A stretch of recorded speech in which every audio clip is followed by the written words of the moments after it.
want to talk about spiritual gateways.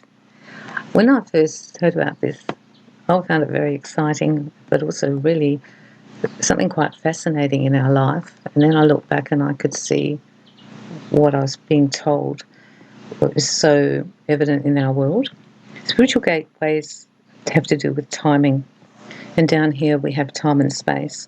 In other realms and dimensions, there isn't time and space. It lives in a different kind of way. But down here we're held by those two modalities.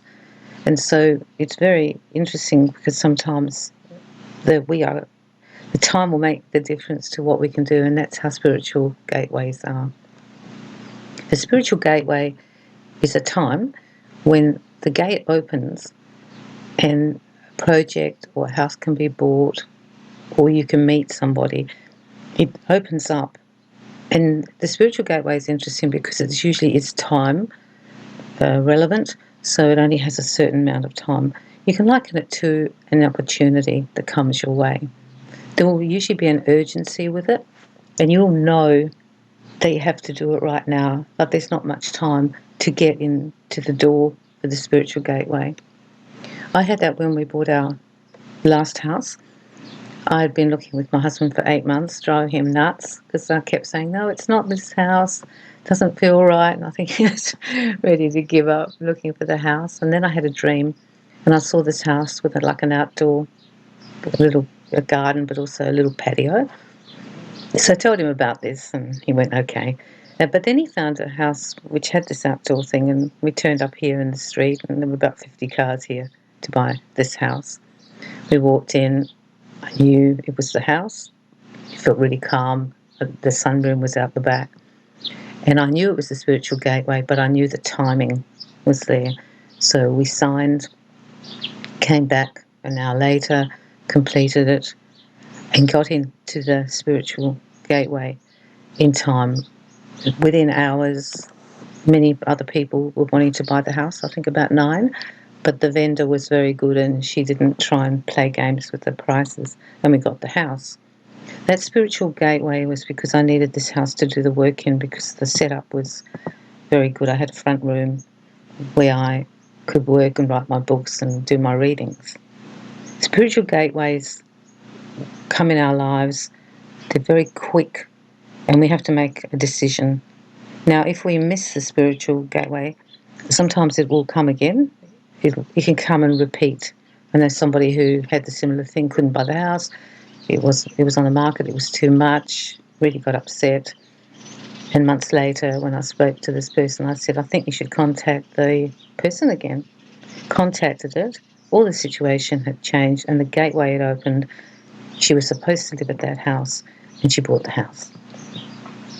When you are faced with the spiritual gateway, it will make you feel nervous, because everything's happening quickly and you're actually just doing it intuitively, and sometimes not without any mental preparation. You haven't had a look at everything and checked everything out and all the paperwork, and it can actually feel quite stressful.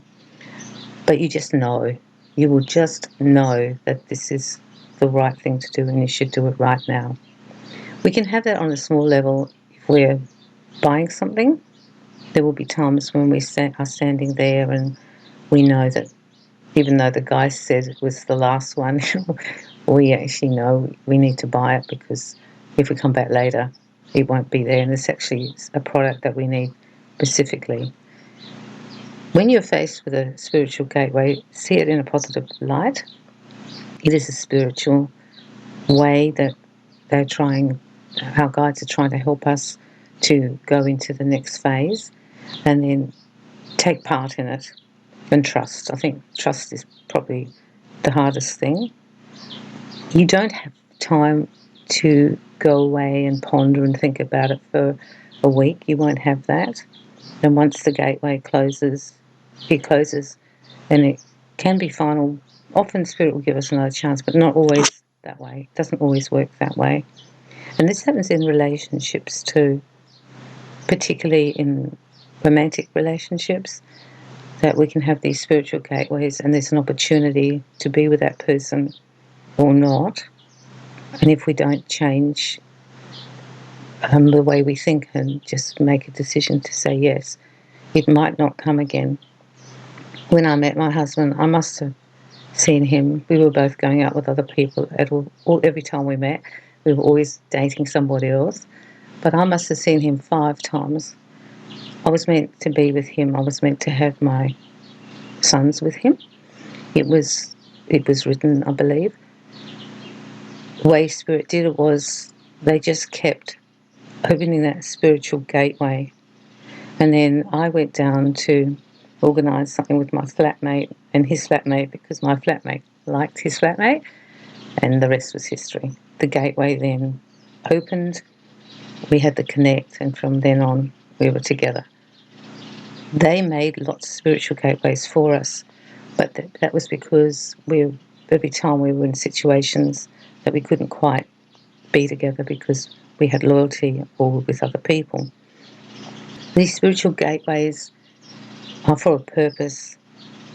They're usually for a relationship to blossom, for us to do some of our service work, perhaps for a project, something we're supposed to invent down here, or some certain people we have to work with.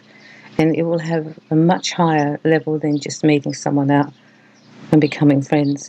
It's quite pivotal and changes up the path. And that's why it's very interesting when you have a look at it, because it changes the path of where we would go.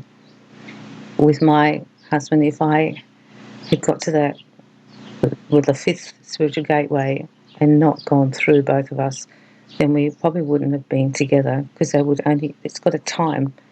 And once the time runs out, then that part can become finished. It does have a completion date, I believe. Look around, look back, and you will see these gateways. I always know it's Spirit helping me. When I was younger, perhaps I didn't pick up in that way, but now to me it's more clear. I think if you're watching or listening to my podcast, you will know as well. And there will be a feeling of urgency that it has to be done, and then later on you go and work out why. We will also buy sometimes things in the spiritual gateway form, like we can go out to have lunch and be walking past a car yard and come home having bought a car. Those things can happen, I know. And then afterwards, like, have the freak out attack, like what we've just done. But it's actually was meant to be, because perhaps we needed that car because the car we had was going to break down, or maybe we were going to have an accident because of some kind of failure. Spirit always protect us. We have our guides with us. They'll always try and look after us and guide us. Our problem is probably that we don't listen. We always think we know better, which we don't in most cases. So let sometimes Spirit be your guide when the gateways open. You will see the gateways open for other people too. How freaky the things are, where how people meet, or how they got the job, or how somebody knew about something and then all of a sudden they changed and they're living in another country now because they were supposed to actually meet certain other people, or maybe even their true love. So the gateways will open. The gateways are interesting because you actually, when it's a relationship, when you need 2 people to cooperate.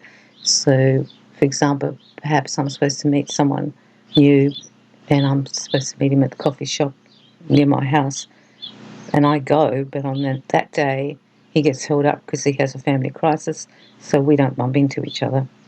That's why the gateways will repeat, because it's very hard for Spirit to get 2 people in the same place at the same time and then get them to see each other.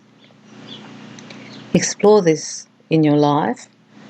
You might even write down the gateways that you can now see. It's a little bit like amnesia, because when you're doing it, you just do it on autopilot. And then afterwards you'll go and do all the checking. I've done it in that reverse order. Been on the internet, bought some expensive present for somebody without really checking everything about it. But while the potatoes were cooking in the kitchen, I went on the internet and saw it, and then the spiritual gateway opened. I bought it, and came back and having purchased it and then checked on all the details of what I just bought. It runs on instinct. It'll really run on instinct, and it will be very quick. It can be a little alarming, I think, sometimes. I wanted to talk to you about the spiritual gateways because I found them really interesting. They're different to the karmic doors. They're quite different because they have, there's no real backlash if you miss them. It will just divert which way you're going. And if you really are meant to meet somebody or do something, it's very nice because they just keep sending the gateway to you. And after a while, you might be able to just go through it quite easily. It's quite difficult down here to set things up because humans have free will. And because of free will, it will get in the way a lot of times because people won't listen to their intuition. They just want to do what they want to do now. We can be stubborn and difficult. And if we get us into a mood that we're not going to, like some people can do that, then they won't be guided by their instincts. This is an interesting one for you to explore. I think you'll find this very interesting to explore and to look around and see the gateways. The gateways are also working on a world level right now. They're always working on a world level, but right now there's certain gateways and they've been opened and opened and opened, and various people are trying to open the gateways right now and other people are blocking them. So Spirit are actually trying to help us heal our world. This is a podcast I really wanted to do, even though it's not a well-known concept, but I think we all understand it because we live it all the time. We're living it every day. Good luck this week. I hope you feel healthy and happier, and things are getting better and better for you. Love and light.